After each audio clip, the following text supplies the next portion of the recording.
Hi, this is the Professional Amateur Hour coming to you with another review. This week, I looked at Pungo, A Witch's Tale.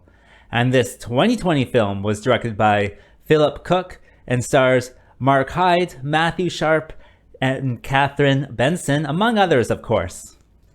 The story of this movie is about this woman, and she is the ancestor of this witch that died, 300 years ago. And so she has this inherited house, and she invites these two handymen over to come and fix up the place. But while they're there, this spooky black hole comes through and does some spooky astrophysics and, throws them into a different time period. And I'm not making that up. They actually say it's like spooky astrophysics or something like that. Spooky entanglement. That's a real thing. And so now that they're in a different time period, they have to find a way back home. What will happen exactly? You'll have to watch the movie and find out. Alright, so what works with this movie? Well, I gotta say the story itself is quite a bit of fun. It's kind of like if you combined Wizard of Oz with Lord of the Rings. And so that, they have to get their house back to their time. And there might be a tornado involved and some goblins or whatever. So it's a lot of fun. I never expected that when I pressed play. I expected something much more kind of bare bones. But this was, lots of fun. Very thoughtful story. I also thought everything was pretty logically consistent.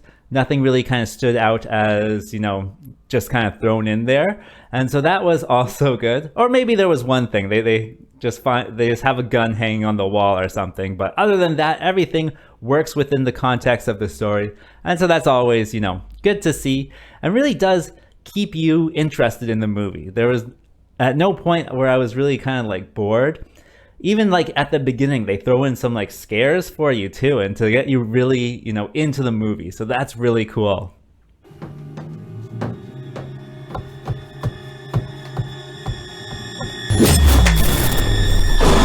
Holy shit! In addition, there are a few jokes in this one. Not too many, like, I don't know, a half a dozen or something. And I thought they all landed. I never saw them coming.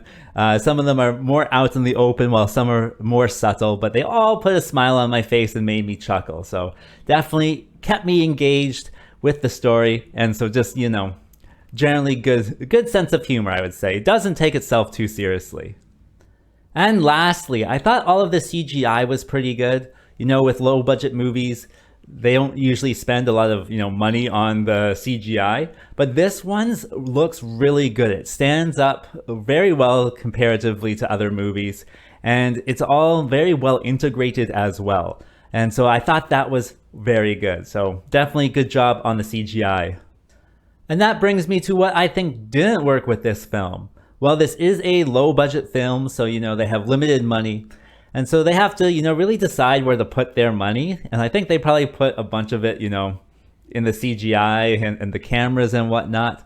But then when they do go to this other timeline and they have to deal with like barbarians in the woods, it kind of looks like those costumes are just like people LARPing or what is it, live action role play or something. And so their costumes for the barbarians looks like it's just, fantasy enthusiasts out in the woods. So that could definitely take away from someone's enjoyment.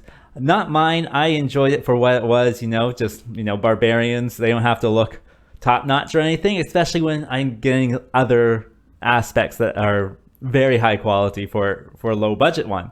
What else? There's a few lines that don't work, but for the majority, it all works very well together and makes it kind of feel very natural, I'll say that. So who would I recommend this movie for? Well, I think if you're into horror and fantasy, it has a very good blend of both of those things, so you can definitely check it out. If you're into fantasy adventure movies, yeah, this one should be on your radar as well. I think Halloween is coming up. Maybe you can watch it as your Halloween movie if that's something you do. And I think it is free on the internet, so if you're in the right region, you can definitely check it out anytime. As for a rating, I'm going to give this one a 5.6. I was definitely pleasantly surprised by this one. And having said that, I think that's all I wanted to say. So like and subscribe, and I will see you next time.